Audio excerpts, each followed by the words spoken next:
Aujourd'hui, il y a une panoplie de sujets. On les énumère pas au début, évidemment. Le sujet central va être ce qui s'est passé dans une université de l'Alberta. Il y a une dame, il y a quelques années, qui a été rétrogradée pour avoir dit qu'en gros, là, il y a des gars et des filles sur la planète. C'est pas mal juste ça, les deux gens qui existent. Une prof d'anthropologie. Donc, ça avait brassé de son côté. Et maintenant, on a des décisions qui ont été prises au niveau de cette université-là. Donc, ça risque de vous intéresser. C'est le sujet du jour aujourd'hui.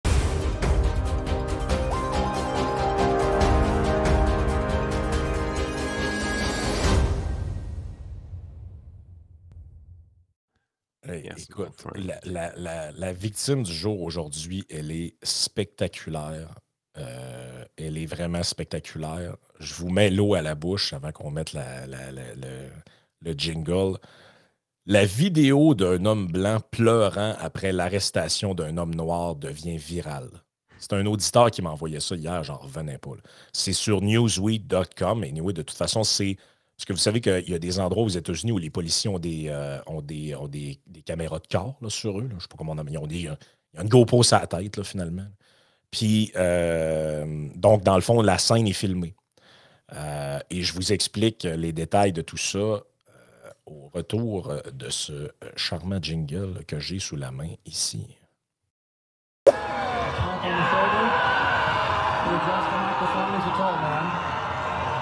There's so much potential for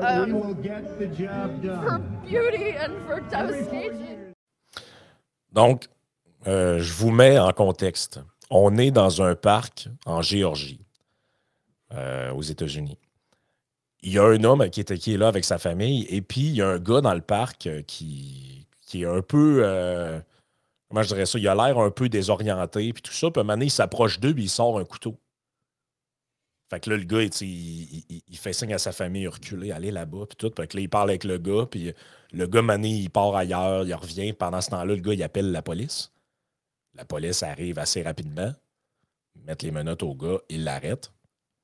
Mais là, le monsieur, il n'est pas content que la police arrête le gars en question et il est filmé par la caméra du policier. Écoutez bien ça. He was arrested and charged with simple assault and terroristic threats. Following his arrest, he was transported to the DeKalb County Jail. Let's go to the squad car, please. Okay, why is it happening? I'm being arrested? Yes. For what? For what? I'll be with you in just 1 second. Mm-hmm. I just want to respond.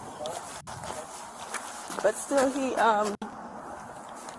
I will need for you to fill out a statement for him. I don't want him arrested. I just want him to leave us alone. No, but he had a weapon on him, and it was terrorist threats. Brandishing is not a crime with a knife. Brandishing is only a crime for a gun. Terrorist threats, though, sorry. Because he said die to me and had his knife out? All that was done. The threats, everything. Let me get a statement. If I thought you were going to arrest him, I wouldn't call it. I just want him to leave us alone. I understand, but we still have a job to do. Now he's going to think I'm doing this because I'm white and he's black. Man, or he's homeless and I'm not. I don't want that. But did he do what he did? Yeah, but I don't want thinking Le gars, OK, qui a appelé la police, parce que le monsieur... Puis là, c'est pas une affaire de policiers blancs. Les deux policiers qui arrêtent l'homme noir avec le couteau sont noirs. OK? Donc, on enlevez ça de votre tête si c'est ce que vous aviez dans votre tête. Le gars, lui, il pensait que les policiers allaient juste venir l'avertir. Tu sais, hey, arrête de menacer les gens avec ton couteau, c'est pas gentil. Mais eux autres, évidemment, si vous faites arrêter d'un parc avec un couteau, vous menacez des gens, la police vous embarque. Là. Ah oui, et le problème, c'est ça qu'on veut, non? Ouais, mais le gars, il braille parce qu'il dit « Je veux pas qu'il pense que je le fais arrêter parce qu'il est noir. » Mais voyons, ouais, ça va, même. Did it because he's in whatever situation he's in. I just want him to leave us alone. I doubt that. I'll be right back, okay? Il est en breakdown total. Ça va, buddy? Ah non, ça va pas pantoute, là. Mais tu sais, quand on dit...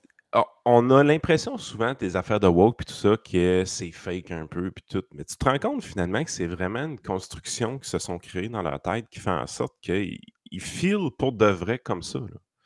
Oh oui, mais excuse-moi, là, c'est fucké raide, là, cette affaire-là. Là. C'est fucké raide. Là.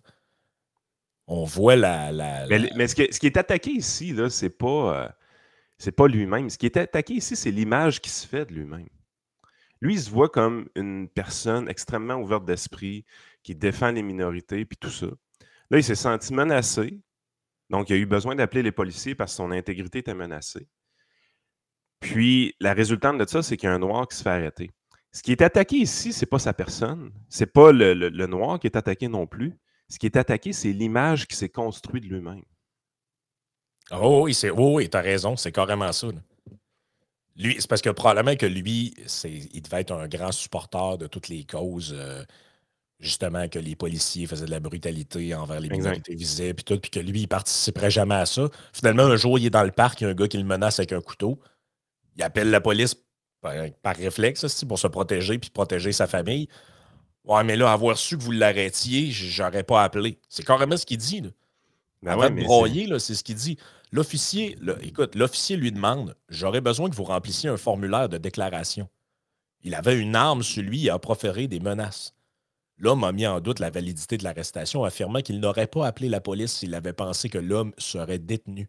En larmes, l'homme ajoute « Il va penser que je fais ça parce que je suis blanc et qu'il est noir, ou parce qu'il est sans-abri et que je ne le suis pas. Je veux pas ça. » Mais c'est vraiment l'image de lui-même qui est attaquée qui fait en sorte qu'il tombe en breakdown total. T'es pas une mauvaise personne parce que ton intégrité physique a été menacée, puis t'as appelé la police, puis le gars se fait arrêter. T'es pas une mauvaise personne pour ça. Mais la construction de ton image que tu as créée dans ta tête fait en sorte que tu es habitué de dire que les gens qui font ça, c'est des mauvaises personnes. Ben oui, écoute. C'est comme je dis encore là, tu sais, regarde, je vous le remets à l'écran là, pour que ça soit bien clair. Là. Ce n'est pas un cas de policier blanc raciste qui arrête un noir. Là. Regardez le policier qui est à l'écran. C'est assez clair? Là? Lui, il a réussi dans la vie. Là. Ah oui, le policier qui est là et la dame sur laquelle il y a la caméra, elle est aussi une Afro-Américaine. Donc, eux, ils font leur travail. Ils arrêtent un gars d'un parc parce que quand tu checkes le truc au complet, ce que j'ai fait avant qu'on fasse le podcast, là, tu comprends que le gars, en fait, il dormait dans le parc. Là. Puis quand la famille est arrivée avec les enfants, ça l'a réveillé. Il était en crise de tout ça, puis il a sorti un couteau.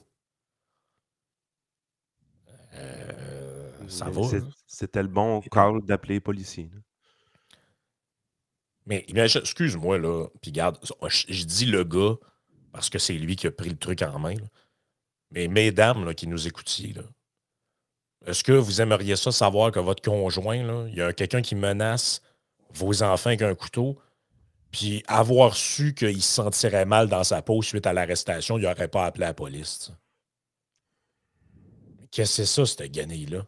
Parce que hier, depuis qu'ils ont Scrabble, de censurer des mots, je vais faire attention aux mots que j'utilise. Mettons guenille. Ouais, c'est ça. Les mots qu'on aurait pu utiliser ont été censurés. Non, sérieux, là, Chris. C'est une fucking joke, ça, cette affaire-là. Ouais, mais c'est là qu'on est, man. Ce qui est attaqué dans le mouvement woke, c'est la construction imaginaire des bonnes personnes qui se sont faites dans leur tête.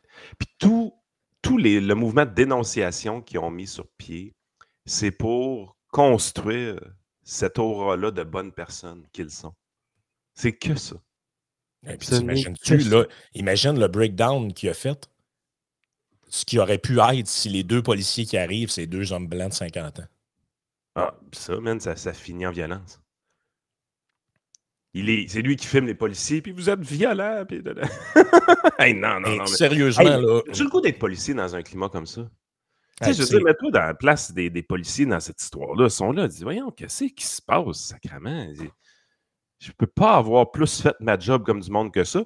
Une arrestation sans aucune violence d'un homme qui a exagéré, qui va se faire taper ses doigts par le système parce qu'il est menacé avec une arme, une famille. Je veux dire, C'est textbook, là, ce qui s'est passé là. Mais ils sont Ah pognés oui. breakdown d'un mâle bêta après. Là. Ah oui, le gars pleure en plus.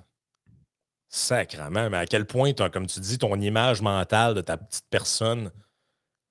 Excuse-moi, là, mais moi, s'il y a un gars qui me menace avec un couteau dans le parc, je broyerai pas parce qu'il se fait arrêter. Laisse-moi te le dire. Non. Ça n'arrivera pas. Mais tu sais, tu parles de la job de policier. Il y a un sujet dont que j'effleure là, mais que je voulais parler, mais il aurait fallu que je creuse plus pour pouvoir en parler comme du monde. Mais tu veux pas être policier ni aux États-Unis, ni ici, ni d'ailleurs en France. En France, en ce moment, le gros dossier, c'est qu'il y a un gars de 17 ans qui s'est fait tirer par des policiers. Il s'appelle Naël. Et ce qu'on comprend, c'est qu'en gros, il y avait une histoire de délit de fuite. Là. Et le policier, il a tiré sur le gars. Après ça, ils ont essayé de faire des manœuvres, tout ça. Et finalement, la personne est décédée de ses blessures.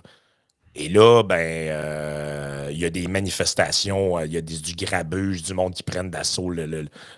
Puis systématiquement, maintenant, on prend le bord de la personne. Tu sais, c'est jamais le bord des autorités, c'est toujours le bord des policiers. Et ça, le problème que ça fait... Non, pas des policiers, mais des victimes, dans le fond. Ben, c'est ça. On prend toujours le bord des victimes, entre guillemets, et jamais le bord des policiers. C'est-tu réellement une victime? La victime, dans ce cas-ci, c'était la personne qui a subi l'acte qui a amené au délit de fuite. Là. Ah ouais, puis là, je regardais les commentaires un peu sur Internet, c'est capoté. Ouais, mais il y avait juste 17 ans. Là, comme, ben oui, so what, man? Je comprends qu'il est un mineur, asti, mais je veux dire, si vous commettez un meurtre ou un délit de fuite à 17 ans, c'est pas moins grave qu'à 18 ou à 21 ou à 44. Ouais, puis tu commenceras pas à carter le gars avant d'utiliser la force contre lui. Là. Il est dangereux pour lui-même, puis il est dangereux pour la société. Je lisais l'article dans le Figaro, puis les commentaires en dessous, les gens disaient ouais, mais honnêtement, à la lecture de ce qui est présenté comme élément, le policier a fait sa job. Là. Mais les trucs que tu vois dans les médias, tous les politiciens de gauche, ça, c'est épouvantable, puis on vit d'un état policier, puis toute la patente. Arrête. Mais c'est quoi que vous voulez, esti, là, comme disait Sam dans son article à Québec Nouvelle, la fleur au bout du fusil? Là? C'est ça que vous voulez, que comme quand on était petit, puis je me rappelle quand j'étais petit, on jouait avec des fusils en plastique qui lançaient des fléchettes, là. Puis il y avait la mère d'un de mes amis qui était très fleur bleue. Puis elle disait à mon ami, elle dit, quand tu tires des fléchettes, elle dit, dans ta tête, pense que tu tires de l'amour. Elle dit, faites comme si vous tiriez de l'amour, c'est moins violent. Ah non, du monde bizarre, ça date pas d'hier. Là. Je veux pas que ton ami le prenne mal, là, mais c'est de même qu'on construit des mâles bêta comme ça. Là. Ouais, ben c'est ça. Ça fait longtemps que j'ai plus de nouvelles de lui. Peut-être c'était lui qui pleurait dans le parc. Tu manques de générosité avec un ancien ami, man. Je sais. Je m'excuse. je pense que ça le ferait rire, en fait. Là. Il a trouvé bizarre. Il a trouvé bizarre, sa mère. Écoute, il faut parler de cette histoire-là de Caitlin Lawrie. Donc, Caitlin Lawrie, c'était dans le National Post ce matin, mais vous pouvez trouver ça dans d'autres journaux. C'est juste que j'aime bien comment le National Post fait ses éditoriales. Donc, c'est cet article-là ici que j'ai traduit pour les bienfaits de la lecture. Là. Mais c'est le commentaire de Jamie Sarkonak sur la rétrogradation, dans le fond, le congédiement d'un professeur critique de la théorie du genre. Et ce qu'on nous dit dedans, c'est que le genre de tribunal du travail, là, en Alberta, ça porte ce nom-là. On appelle ça l'arbitre du travail en français. Là. Ça serait quoi l'équivalent de ça au Québec? Là, si, mettons, c'est le tribunal du travail. C'est exactement ça. C'est le bon mot. OK, parfait. Tribunal du travail. Donc, ce qu'on dit, c'est l'arbitre du travail convient que Caitlin Lawrie n'a rien fait qui mérite d'être puni, mais a quand même soutenu un mauvais traitement. Et là, l'histoire se passe en 2020 à l'Université de l'Alberta. Le tribunal administratif du travail au Québec. Exact. Et on dit, les professeurs peuvent maintenant faire face à des sanctions s'ils prétendent ouvertement croire au sexe biologique. C'est finalement ce que la professeure d'anthropologie Caitlin Lawrie a découvert des années dans sa bataille avec l'Université de l'Alberta à propos de son licenciement en 2020 d'un poste administratif qu'elle a entrepris, en plus de son enseignement et de sa recherche. OK, fait qu'elle est restée professeure puis recherchiste, mais elle a perdu le poste administratif. Ben moi, de ce que je comprends, c'est les deux. Son OK. licenciement d'un poste administratif en plus de son enseignement et de sa OK. recherche. Le grand péché de Lori, l'affichage imprimé devant la porte de son bureau qui affirmait que les hommes ne pouvaient être des femmes et son expression ouverte de point de vue sexo-spécifique. Sexo-spécifique. OK, ça c'est Ouais. c'est un nouveau mot, ça. Ben ça, c'est un mot pour avoir l'air brillant qui dit qu'un gars, c'est un gars, une fille, c'est une fille. En gros, là. Ça, c'est méchant. Quand tu es un sexo-spécifique, tu es une mauvaise personne. Ouais. Ben, puis moi, ce que ça me fait rire, c'est que les gens Fait que qui ça toi, met en quand tu es sexo-spécifique, puis tu es dans un parc, tu es menacé, puis tu arrêtes un policier, tu es content que le policier arrête la personne. Ça, c'était ce genre de personne-là quand tu es sexo-spécifique. Tu es une mauvaise ouais, exact. personne. Oh, oui, ben oui, ben oui, ben oui. OK, Non. c'est bon. Oh, oui. Puis tu sais, t'assumes que le gars avec un couteau, c'est un gars.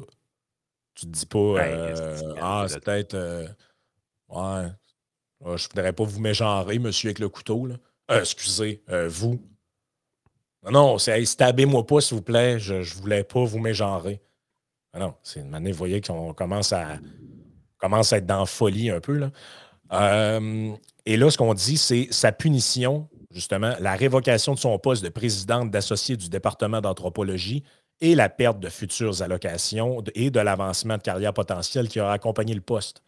Lori et son syndicat ont combattu son expulsion en portant l'université devant l'arbitre du travail en mai, mais ils ont perdu. OK, fait qu'elle est restée prof, autrement dit. C'est pour ça qu'ils disent rétrogradation et non pas congédiement. C'est qu'elle a juste perdu un volet administratif. Donc, c'est quelqu'un qui voulait avoir une carrière à l'université, peut-être finir doyenne, par exemple, dans 20 ans ou quelque chose comme ça. Puis, on lui a cancellé ce path-là de son côté.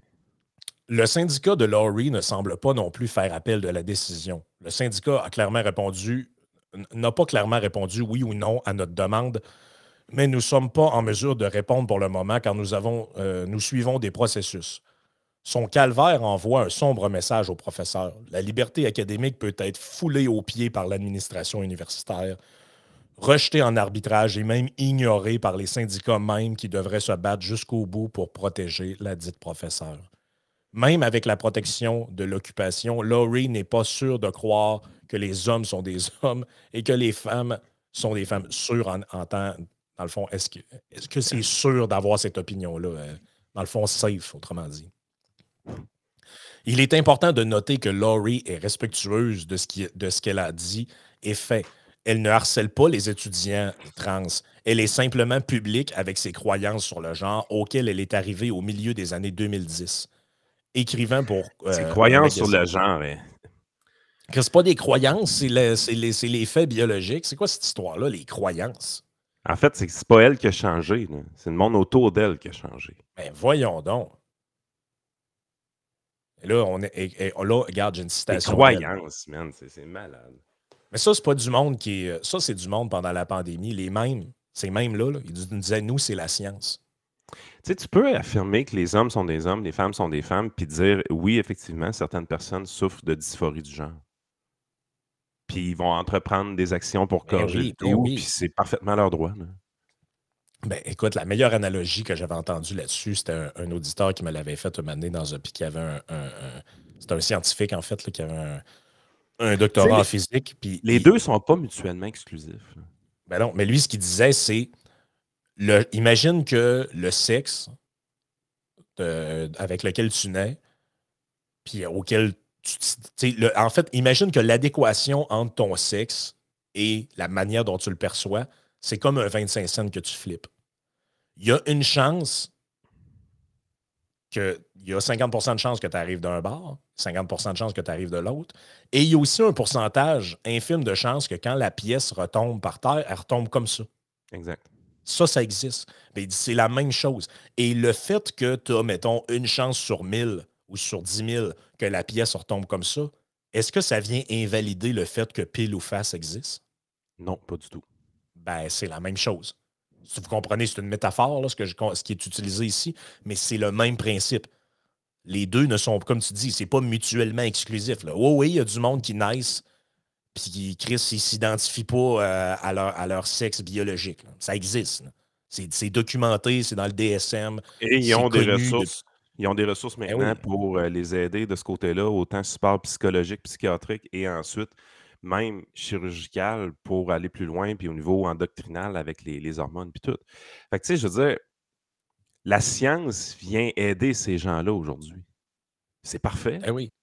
C'est parfait, c'est exactement ça qu'on veut. Il y a des gens qui vivent une certaine problématique. La science les aide. Il y a où le problème? Pourquoi qu'il faut qu'on en fasse un méga enjeu de société? Les problèmes se réglaient déjà, là. Ah non, c'est ça. Écoute, voici ce qu'elle dit, Mme Laurie. L'idéologie contemporaine du genre nécessite une affirmation active de la proposition selon laquelle les hommes peuvent devenir des femmes et que les femmes peuvent devenir des hommes, a écrit Laurie.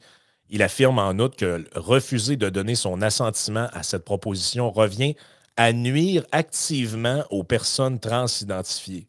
C'est pas vrai. La doctrine exige une révérence non critique pour la construction de genre rétrograde. Sacrement. Comment ça, rétrograde? L'arbitre du travail a décidé en mai que le congédiement de Laurie n'était pas un acte disciplinaire et ne violait pas sa liberté académique, car selon lui, il s'agissait simplement d'assurer le bon fonctionnement du département. Excuse-moi, mais la faille, elle est directement là. Puis je peux te garantir un truc que c'est dans l'histoire, par exemple, de Patrick Provost ou de d'autres, là, c'est carrément ce genre d'argument-là qui doit être invoqué.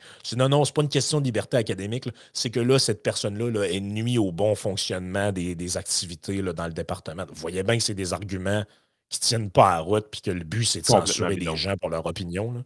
C'est complètement bidon, cette affaire-là. En bout de ligne, on dit non, tu peux continuer d'enseigner, ta liberté académique n'est pas touchée, tu peux continuer à faire de la recherche, tu n'auras juste aucune possibilité d'avancement de carrière dans notre université. Ça revient c'est la mise en place d'un système qui amène à l'autocensure. On le dit depuis toujours. Oui, il y a une censure qui est à éviter, il y a une censure institutionnelle d'une certaine façon, mais la pire des censures, c'est l'autocensure.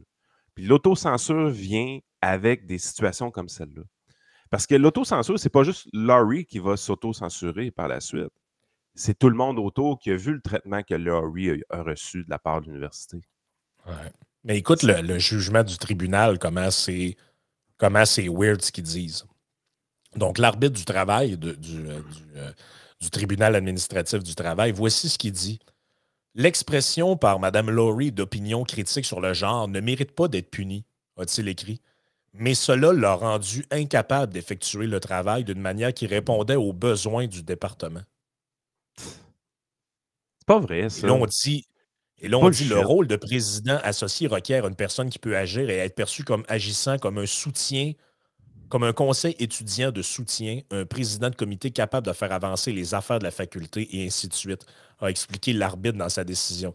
Donc, ce qu'il est en train de dire, c'est que vu qu'elle a cette croyance-là, qui n'est pas du tout une croyance, c'est les fucking faits biologiques, là, elle n'a pas le jugement nécessaire pour avoir un pouce. Autrement dit... Madame n'est pas assez gainée à le goût.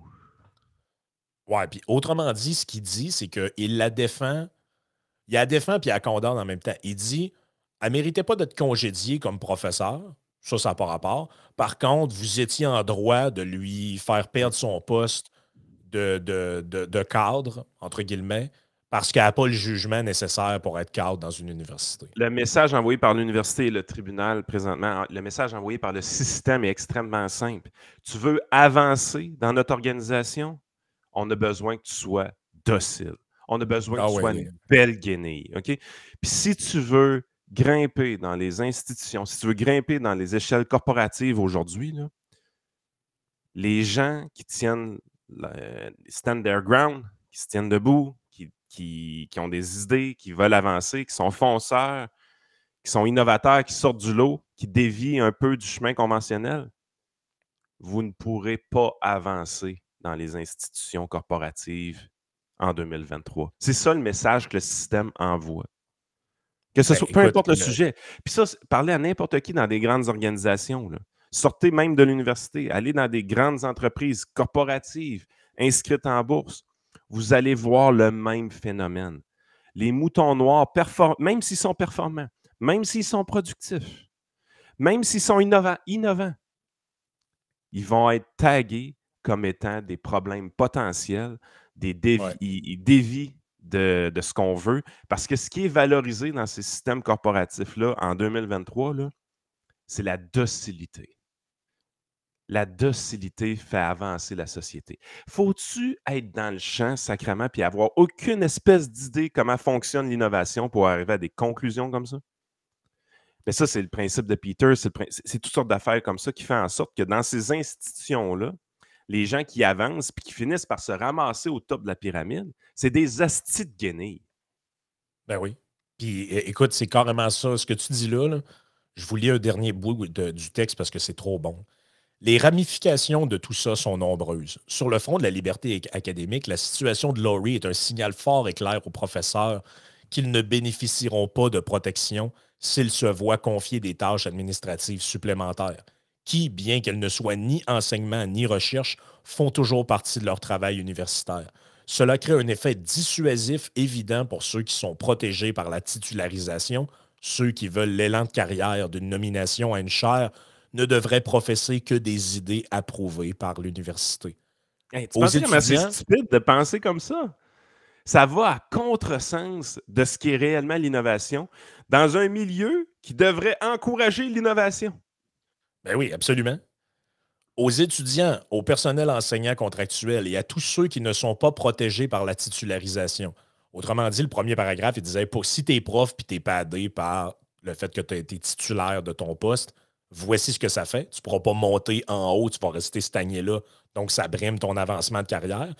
Et pour les étudiants, le personnel enseignant qui est à contrat et ceux qui n'ont pas de poste titulaire, ça envoie le message que la croyance en certains dogmes a des conséquences réelles, potentiellement un retard de carrière.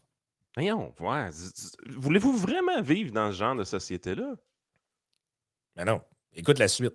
Laurie est également préoccupé par l'institution en général. L'incapacité à soutenir diverses philosophies au sein de l'académie donne un mauvais exemple aux étudiants qui devraient avoir une idée de la façon dont les universitaires aux approches différentes peuvent travailler ensemble pour gérer l'endroit. Des arguments controversés devraient avoir lieu dans des revues, dit-elle, mais la gestion de l'université devrait être une affaire distincte, respectueuse et à l'abri de l'idéologie. Une fois que vous commencez à ne même pas dire les petites et humbles choses administratives, déterminer quels cours vont être retirés de livres et quels cours vont être ajoutés aux livres, une fois qu'il doit y avoir des tests décisifs idéologiques pour ça, vous avez totalement jeté le tout à la poubelle. Tu sais, les milieux d'innovation présentement, là, où est-ce qu'il fait encore bon vivre, c'est la PME. Mais je veux dire, à un moment donné, les PME, ils ont une faiblesse. Ils n'ont pas les ressources humaines et financières des grandes entreprises, des grandes institutions de notre place. Fait que, voulez-vous qu'on se fie entièrement aux PME pour l'innovation? Moi, j'en suis un gars de PME. Puis ce que je me suis rendu compte, c'est que j'ai fait crissement de bonne affaire de me ramasser dans une PME. Puis la raison, c'est extrêmement simple. C'est que si j'étais encore dans une grande institution, je devrais fermer ma gueule pour avancer. J'ai 39 ans, j'aurais 40 ans. Si j'étais encore un analyste en actuariat, normalement, là, je devrais avoir un poste de direction à peu près à mon âge, puis la manière j'avais un niveau de performance de mon côté. Mais oubliez ça, je ne serais plus à radio depuis très longtemps. Là. En fait, la radio a coûté mon poste d'analyste en actuariat. Pensez-vous que j'aurais pu avoir un poste de direction ou un poste de vice-présidence éventuellement?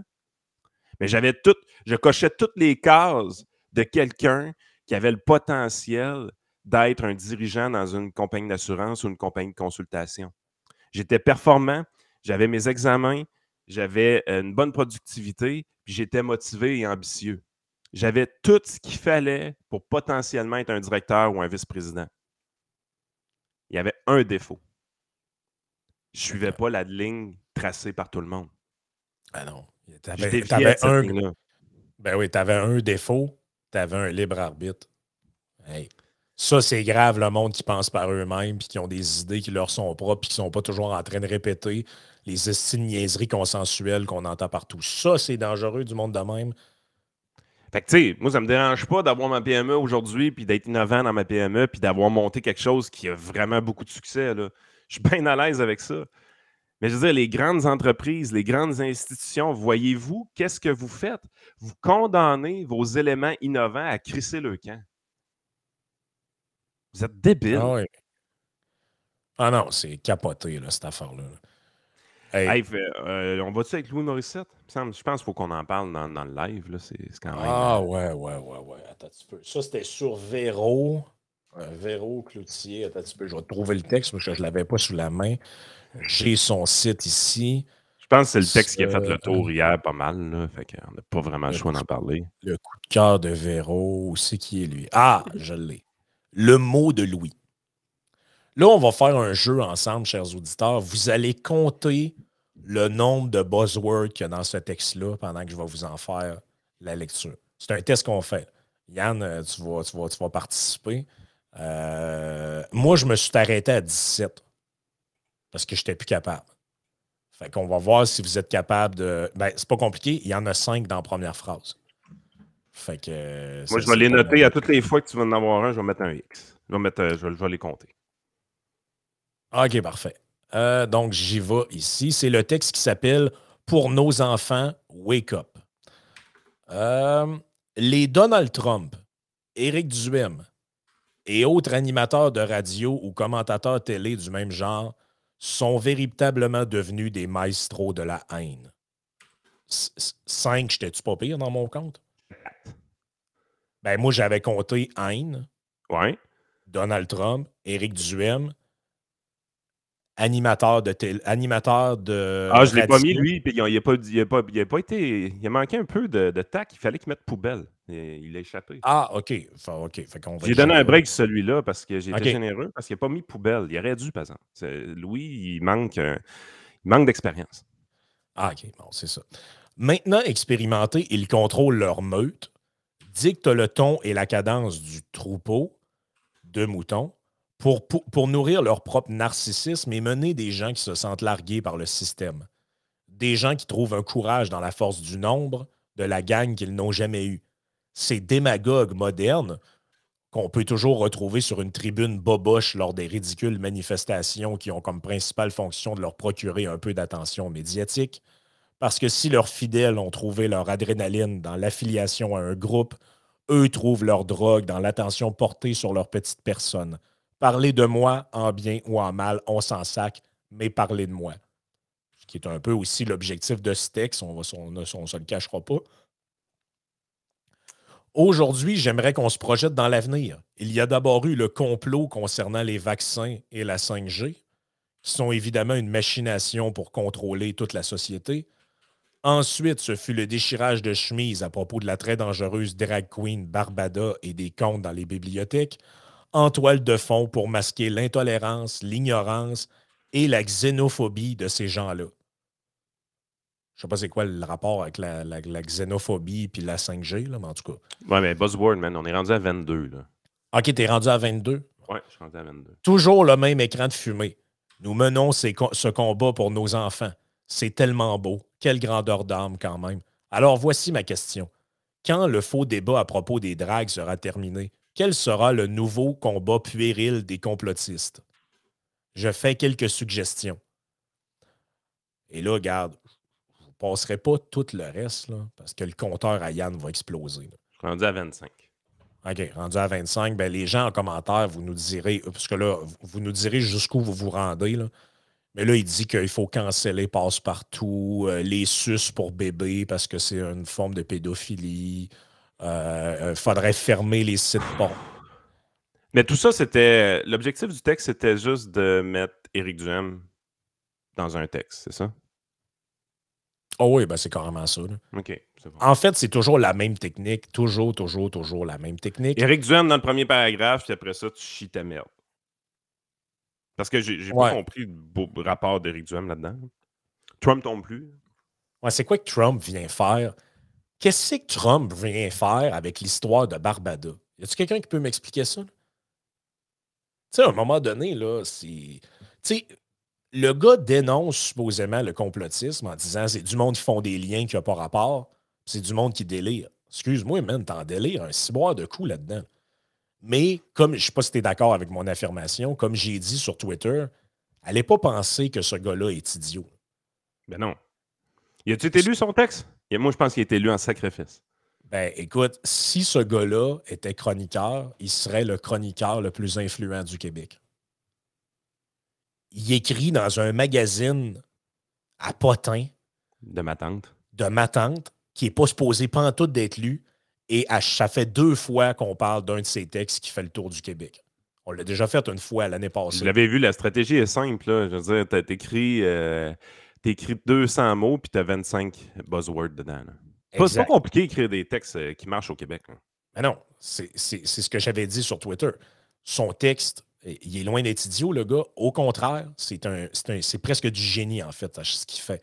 Il réussit à écrire dans un magazine de ma tante des textes complètement délirants qui deviennent viraux. Je suis désolé, là, mais il y a plusieurs chroniqueurs dans le Journal de Montréal, dans la presse, dans le Devoir, tout ça, qui n'ont pas l'once du 10e de l'impact que lui peut avoir. Ça vous indique quelque chose. Puis c'est pas qu'il essaye pas de faire la même affaire, en passant.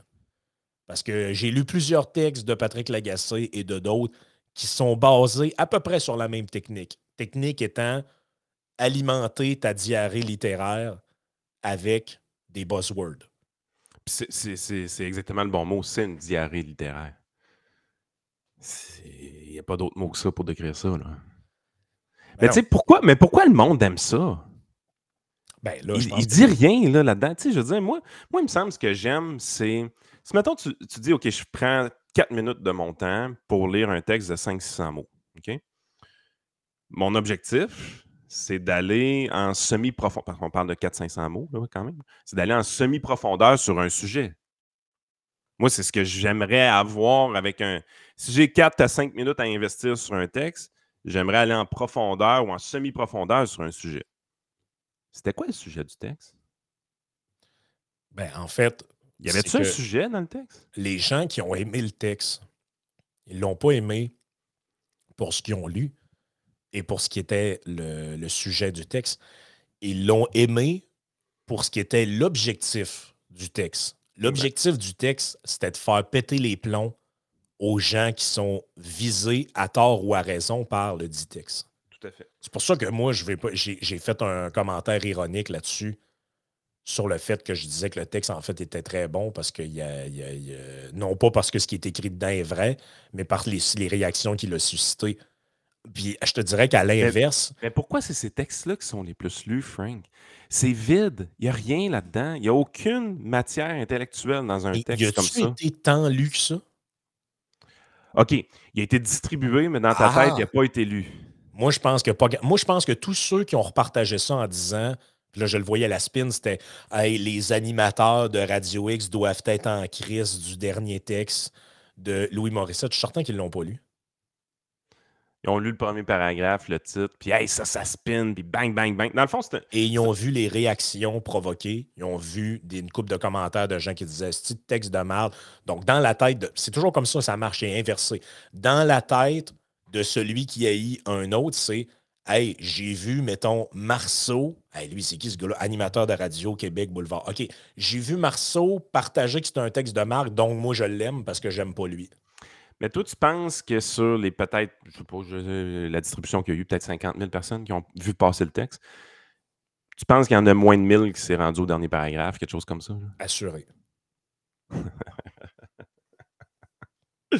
J'en suis convaincu. Ça se peut bien, ça. Premièrement, parce que c'est pas lisable. Honnêtement, c'est pas super agréable à lire, ce texte-là. C'est une diarrhée littéraire. Oh, ouais. Mais la recette, elle est approuvée. Là. En même temps, pourquoi ils font ça? OK, oui, il y a eu des clics. Mais tu sais, mettons que tu arrives, tu dis, OK, c'est quoi le but d'un magazine comme ça, comme Véro, pas tant de choses? C'est d'être lu par des matantes. Fait qu'il y a un public assez précis qui vient avec des annonceurs assez précis. C'est le but de mettre de la publicité dans un magazine, c'est d'aller chercher une niche. Je veux pas. Mais OK, il y a eu beaucoup de clics sur ce texte-là. Mais c'était pas le public naturel de Véro. C'était genre un public militant, politique, out of nowhere sur le web. Fait que même... Tu sais, ceux-là qui doivent vendre la crème antiride, là, qui mettent de la pub sur les sites de Véro et ces patentes-là. Là. Je veux dire qu'il y a une tonne de militants complotistes, qu'il y a une tonne de militants du PCQ, qu'il y a une tonne de militants anti-PCQ, qu'il y a une tonne de militants de QS qui viennent lire le texte. Ils ne vendront pas plus de crème anti-rides, là. Non. Pas en tout. Parce que ma tante Ginette, là, a vu ce texte-là passer, puis elle a fait et où ma recette de muffin? Ah. Je comprends pas l'intérêt. Tu sais, à un moment donné, il me semble, business-wise, il faut que tu donnes un produit. Tu sais, je veux dire, nous autres, notre produit qu'on a créé, c'est très, très, très politique. Ça vient avec le fait qu'il n'y a pas beaucoup de pubs de notre côté. On comprend cette game-là. Parce que c'est dur de convaincre des commanditaires de venir faire de mettre de la pub dans un podcast politique. On en est conscient. Regardez comment c'est difficile d'être un commanditaire pour Radio X. Tu te fais harceler par des crottés. Mais ça l'amène d'un autre côté, c'est qu'il y a des gens qui sont prêts à payer des abonnements. Fait que, tu sais, il y a moyen de dealer avec ça. Ouais. Ben, un magazine comme Véro, je veux dire, tu veux pas cette shit politique-là dans ton magazine? Nope. Parce que c'est pas bon Mais pour on les est commanditaires nécessairement. Là. Non, mais on est peut-être... En fait, on est peut-être dans un cas de figure de quelqu'un qui se fait juste plaisir. Ouais. Ben, ça ressemble beaucoup à ça. Là. Moi, je pense que c'est beaucoup ça. Là. Écoute, on va migrer vers la partie Patreon. Je voulais parler de plus de stock que ça dans la partie, mais je pense que c'était important de passer un peu de temps sur puis moi aussi, j'ai du stock. de la femme de l'Université de l'Alberta. Donc, Yann aura des patentes aussi. On a Bill Gates qui est pogné dans un scandale type MeToo, un peu. Je pense que c'est important d'en glisser un mot. On a des histoires de logement. On a... C'est bien dur de rester sain d'esprit quand tu as de l'argent. Hein. Oui, ça a l'air bien dur de rester sain d'esprit quand tu as de l'argent. Après ça, il y a le roi Charles qui a dévoilé avec le maire de Londres son compteur de la fin du monde. Fait que ça, c'est assez pas pire. Il reste 6 ans, 24 jours et 49 minutes. Avant que tu en parles, penses-tu que j'ai le temps de crisser mon camp et pas entendre ce bout-là? En fait, il n'y a pas grand-chose à voir. On voit juste le roi qui pèse un piton puis le compteur part. Mais ils sont tombés sur la tête ou pas? Tout le monde l'a vu, le tweet de Greta Thunberg qui annonçait la fin du monde dans 5 ans, en 2018. Oui, mais c'était cette semaine, justement. T'es pas encore mort. Hein? Les gens sont encore là. Ah, c'est plate. Ils refont la même connerie, gang de pas bon. Ils vont la refaire. Il faut moving the goalpost, man.